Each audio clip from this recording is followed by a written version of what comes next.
అడుగుదాం. ఒక ఇంకొకటి నిమిషం. Yes, yes. 299 TMC మళ్ళీ మాట్లాడదాం. 299 మళ్ళీ మాట్లాడదాం. ఎస్ శ్రీనివాస్ గారు, Palamuru Rangareddy lift irrigation scheme DPR ను సిడబ్ల్యూసి ఇంకా ఎందుకు క్లియర్ చేయలేదు? ఎందుకు తెలంగాణ ప్రభుత్వం జూన్ 2025 నుంచి అన్ని క్వరీస్ కు సమాధానం చెప్పినప్పటికీ కూడాను ఎందుకు డిలే చేస్తా వస్తోంది? ఇప్పుడు 7 అనుమతులు తీసుకున్నారు, తర్వాత పర్యావరణ అనుమతి కూడా అప్లై చేస్తున్నప్పటికీ కూడాను అది కూడా కాంగ్రెస్ ప్రభుత్వము మీ దగ్గర నుంచి పర్మిషన్ తెచ్చుకోవడంలో డిలే చేస్తూ ఉంది. ఎందుకు ఇంత తాత్సారం చేస్తున్నారు? అంటే ఏపీకి ఒక న్యాయం, తెలంగాణకు మరొక న్యాయమా అనేది ఇక్కడ బీఆర్ఎస్ కానీ అటు కాంగ్రెస్ కానీ అడుగుతున్నటువంటి ప్రశ్న. ఇప్పుడు ఒకటే రోజా గారు, లాస్ట్ మార్చ్లో పార్లమెంట్లో బీఆర్ఎస్ ఎంపీలు ఇద్దరు, సురేష్ రెడ్డి గారు మరియు జైరాబాద్ ఎంపీ గారు ఇద్దరు కూడా అడిగిన ప్రశ్న ఇదే. దానికి ఆన్ రికార్డ్ జవాబు ఉన్నాయి, కేంద్ర మంత్రిత్వ శాఖ నుంచి మంత్రి గారితో కలిసి వచ్చింది. ఒకటి పర్యావరణ అనుమతి, ఒకటి రెండో అడిగింది tribunal still that is pending before the tribunal. Dispose కానంత వరకు ఇవన్నీ కూడా క్లియరెన్సెస్ రాలేని పరిస్థితి ఉన్నది. ఆ పెండింగ్ క్లియర్ చేసుకోమని చెప్పడం జరిగింది. ఆ ప్రయత్నం చేయకుండా మీరేమో మేము కంప్లీట్ చేస్తాం, మాకు అనుమతులు రావట్లేదని చెప్పి ఆ పెండింగ్ ఏమున్నది, కోర్టులో లేదన్న సంగతి వాస్తవం. అయితే ఈ ట్రిబ్యునల్ పెండింగ్ అయితే ఉన్నది కదా, దాన్ని కాదంటారా ఎవరైనా కానీ, బీఆర్ఎస్ కావచ్చు, కాంగ్రెస్ కావచ్చు, ప్రభుత్వం కావచ్చు, ఇవన్నీ చూసుకోవాలి కదా. మోరోవర్ బీఆర్ఎస్ చెప్తా ఉన్నది మేము కంప్లీట్ చేస్తాం, కొద్దిపాటి ఖర్చు ఉంది. ఆ ఖర్చు కూడా ఎందుకు 7,000-8,000 కోట్ల రూపాయలు ఖర్చు చేసినట్టయితే కంప్లీట్ అవుతుండే. కంప్లీట్ చేసినా కానీ అనుమతులు లేకుండా how can you start your construction work without any permission, valid permission? అంటే తీసుకొచ్చారు కదా, పర్మిషన్స్ చూపించారు కదా. ఇప్పుడు మనకి 7 కేంద్ర ప్రభుత్వం ఇచ్చినాయి కదా అవి. అదే మొత్తం రాలేదన్న విషయం అడ్మిట్ చేస్తుండే వాళ్ళు. ఎక్కడొక చోట ఒకటో రెండు పెండింగ్ ఉన్నాయని చెప్పేసి, ట్రిబ్యునల్లో పెండింగ్ ఉన్నాయని చెప్పేసి, ఇవన్నీ పెండింగ్ లో ఉన్నప్పుడు అనుమతి ఏ రకంగా వస్తున్న విషయం వారికి కూడా తెలుసు కాని విషయం. సో ఇది ప్రభుత్వానికి చిత్తశుద్ధి ఉంటే ఆ ప్రభుత్వమైనా ఇప్పటి ప్రభుత్వమైనా కానీ ఏదో ఒక రకంగా వెంబడబడి కంప్లీట్ చేసుకుంటుండే, ఆ యొక్క వర్క్ స్టార్ట్ చేస్తుండే, ప్రజలకు రైతులకు అంతా కూడా నీళ్ళని ఇచ్చేటువంటి అవకాశం ఉండే.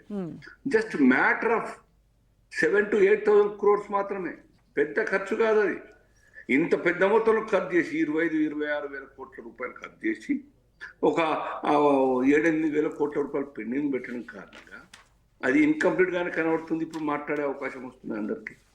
మరి కాంగ్రెస్ సర్కార్ ఏం చేసినట్టు ఇంతకాలంగా గొప్పలు చెప్తుంది కదా.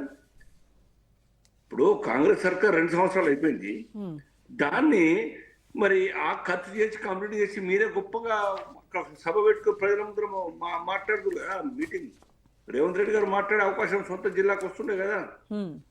ఇవన్నీ ఆరోపణలు ఎందుకు?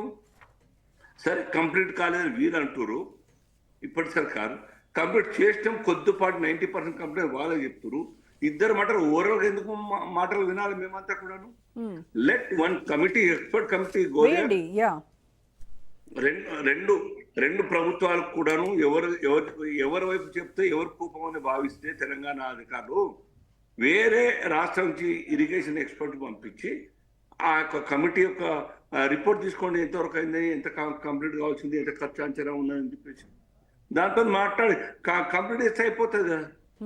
ఎందుకు అంటే ఆరోపణలకు ప్రత్యారోపణలకు అవకాశం ఇచ్చి పుచ్చుకునేటువంటి ధోరణి మీది.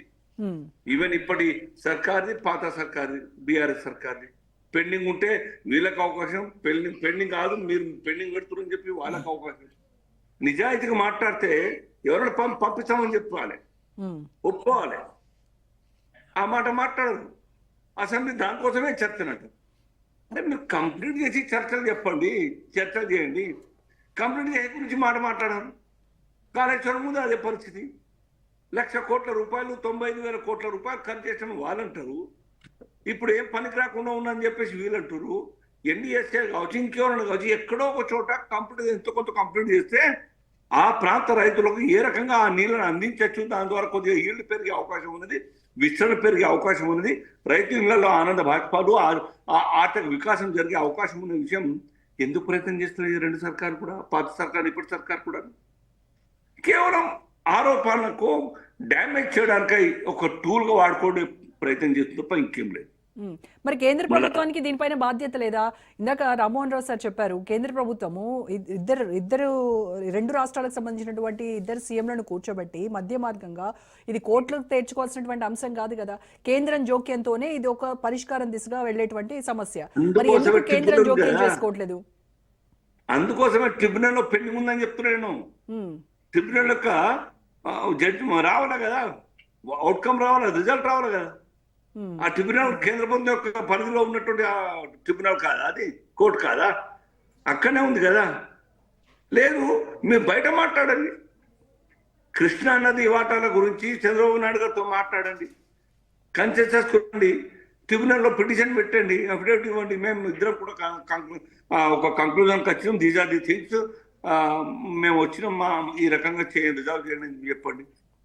అంత చిత్తశుద్ధి ఉంటే తప్పనిసరిగా ఇరు ప్రాంతాల ముఖ్యమంత్రులు కూడా కూర్చొని మాట్లాడితే అవుతుండే. ఈ ప్రయత్నం చేసి ఫెయిల్ అయిందంటే మేము ఒప్పుకుంటాం, నిజాయితీ గురించి. ప్రయత్నం చేయలేదు. ఒకటి, ఢిల్లీకు ట్రిబ్యునల్కు పోలేదు. మూడోది, నా కేంద్ర ప్రభుత్వానికి కలిసి చూడండి, మా యొక్క న్యాయం చేయండి, ఒక చొరవ తీసుకొని కేంద్ర ప్రభుత్వం ద్వారా అని చెప్పిన పాపన పోలేదు. పొలిటికల్ టూల్ గా ఈ యొక్క ఇష్యూని వాడుకోవడానికి, తద్వారా పొలిటికల్ అడ్వాంటేజ్ పొందే ప్రయత్నం చేస్తున్నారు తప్ప దీంట్లో ఇంకేమీ లేదు. ఇప్పటికైనా don't waste your valuable time.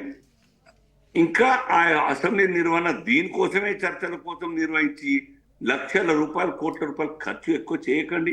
ఆ ఖర్చు ఏదో ఆ టీంలో పంపించి ఒక నిర్ధారణకు రండి. ఆ నిర్ధారణ రిపోర్ట్ వచ్చిన తర్వాత కేంద్ర ప్రభుత్వం దగ్గర కూర్చోండి, లేదా ఇరు రాష్ట్రాల ముఖ్యమంత్రులు కూర్చోండి, రివైజ్ చేసుకోండి. ఆ యొక్క 299 ఉన్నది కదా, అది కూడా రివైజ్ చేసుకోండి. అది ఇంటరిమ్ ఆర్డర్ మీకు కూడా తెలుసుంటుంది. ఆ యొక్క ఆర్డర్ వచ్చేటప్పుడు this is only interim order అని చెప్పడం జరిగింది.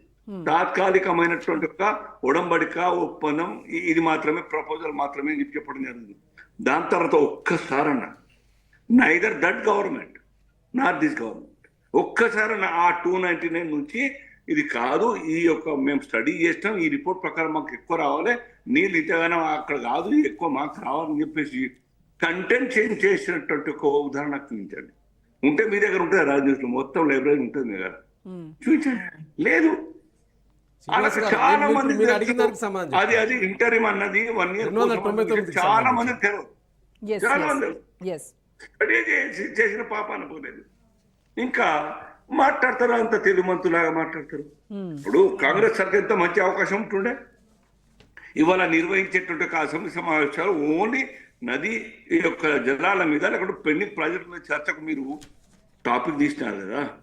ఇంతకుముందు మీరు ప్రయత్నం చేసి ఉంటే, మేము మా హయాంలో ఈ దోషాలు ప్రయత్నం చేస్తాం, ఈ రకంగా 200 నుంచి 400 కావాలా, 410, 406 కావాలి అని మేము ప్రయత్నం చేస్తాం చెప్పుకోవడానికి అవకాశం ఉంటుండే. కానీ ఈ విషయంలో బీఆర్ఎస్ అటు కాంగ్రెస్ ఇద్దరు కూడా బీజేపీని టార్గెట్ చేస్తూ ఉన్నాయి. ఎందుకంటే కేంద్రం ఎందుకు PRLIS కు ఫాస్ట్ ట్రాక్ క్లియరెన్స్ ఇవ్వచ్చు కదా అనేది ఒక విషయం అయితే, అలాగే కృష్ణా జలాల్లో ఖచ్చితంగా తెలంగాణకు అన్యాయమే చేస్తుంది, బికాస్ అక్కడ మీది కొలీజియం డైనమిక్స్ నడుస్తున్నాయి కాబట్టి తెలంగాణకు అన్యాయమే చేస్తుంది కేంద్రం అనేది.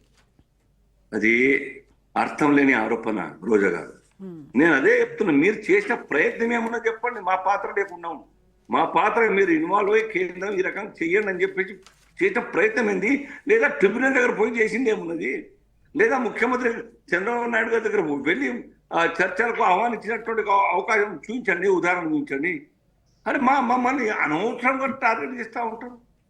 మీరు చేయాల్సిన పని, ట్రిబ్యునల్ చేయాల్సిన పని, ఇరు ముఖ్యమంత్రులు చేసుకోవాల్సిన పని మీ ద్వారా కానప్పుడు మీ రెండు రాష్ట్రాల ముఖ్యమంత్రులు వచ్చి ప్రధాని గారిని కలిసి, ట్రిబ్యునల్ వారిని కలిసి ఈ రకంగా చేయండి, మేము ఇద్దరు ఒక కన్సెన్స్ చెప్పి ఉంటే రిజాల్వ్ కాకుండా ఉంటుంది. చెప్పండి, ఎన్ని అయితే లేవు, ఎన్ని పెద్ద అయితే లేవు.